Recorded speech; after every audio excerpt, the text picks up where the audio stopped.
Hey, what's up everybody?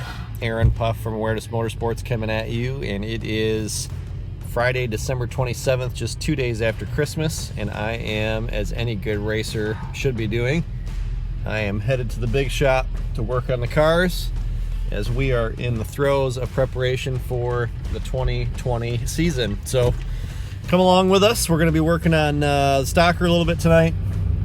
Probably get some things rocking and rolling on the super stocker as well. We're about 20% away from being done with that, and going to be debuting that this spring if everything goes to plan. So come along with us and we'll get some stuff done.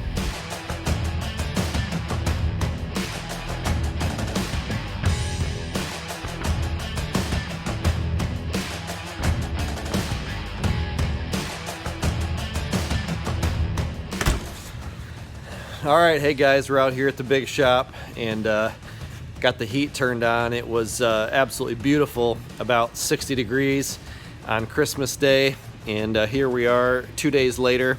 In typical Michigan fashion, it is about 35 degrees and cold and definitely back to being winter. So got the heat cranked up and gonna get working on some things here.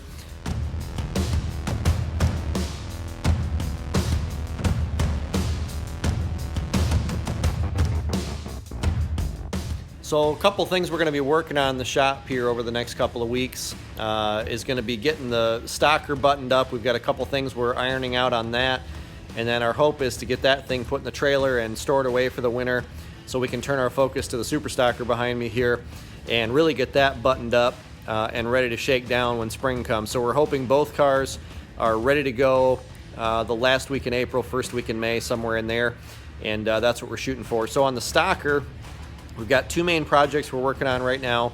One is we're making some modifications to the clutch linkage setup.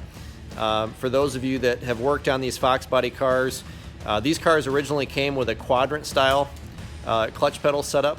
I actually removed all that and just went to a non-quadrant cable style clutch in this.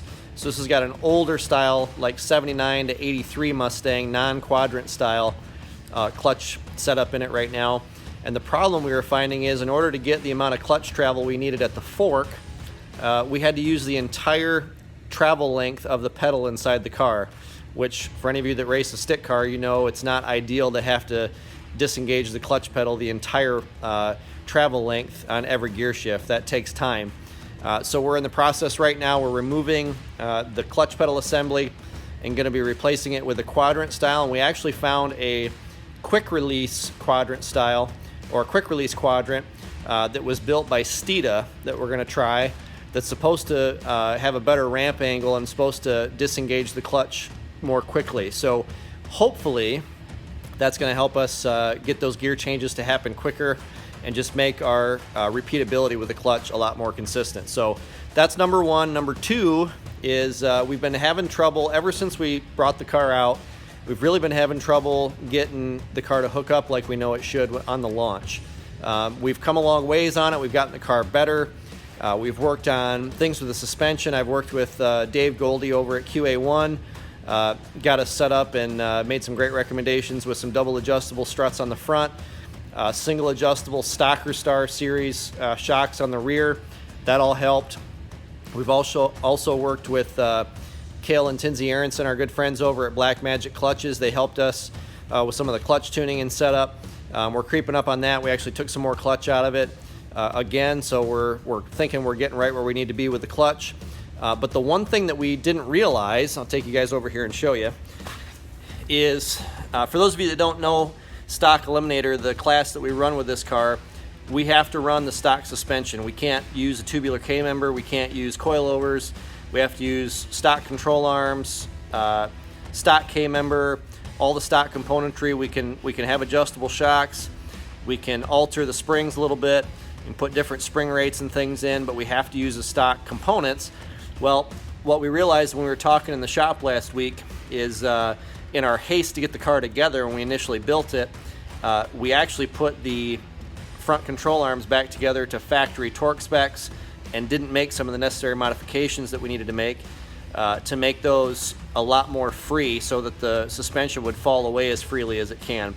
So we're going to be tearing the front suspension apart and redoing that. So sometimes it's those things that you overlook, those little details that can bite you. So with all those things being done, we think we're going to be able to hook the car up really well next year and hopefully get where we need to be with that. So that's what we're working on with the stocker, with a super stocker back here.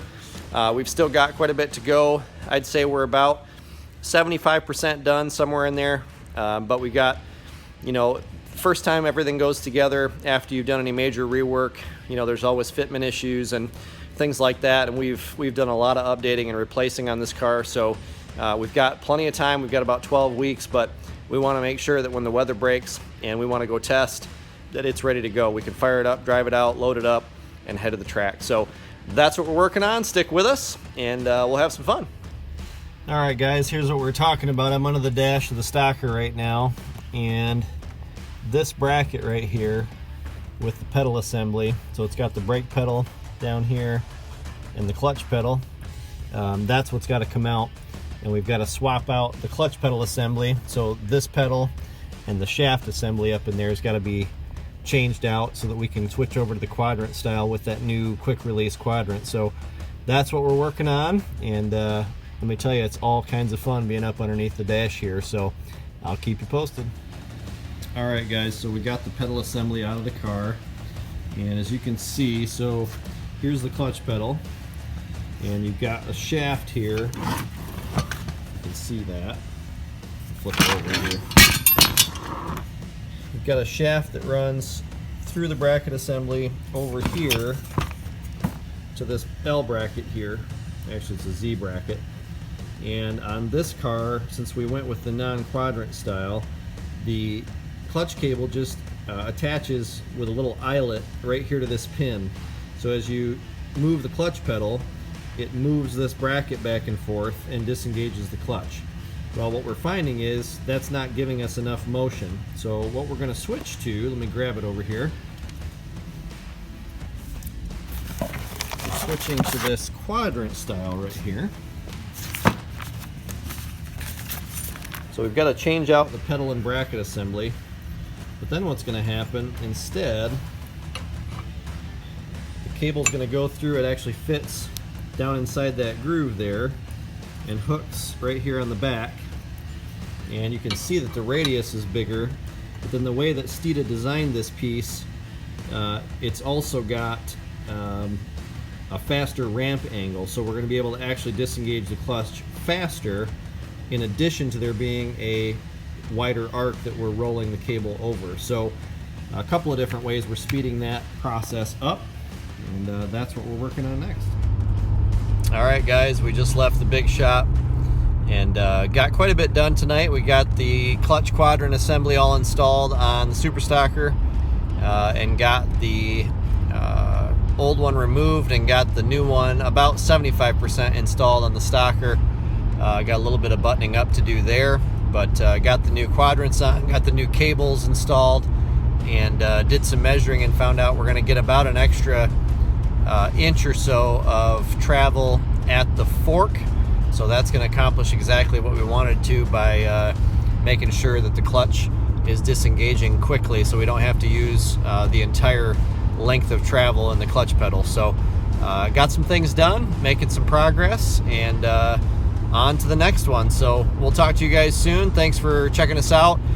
Be sure to like, comment, share with other racers that you know would be interested in the content, and be sure to check out our YouTube channel and our webpage at awarenessmotorsports.com too. So thanks so much.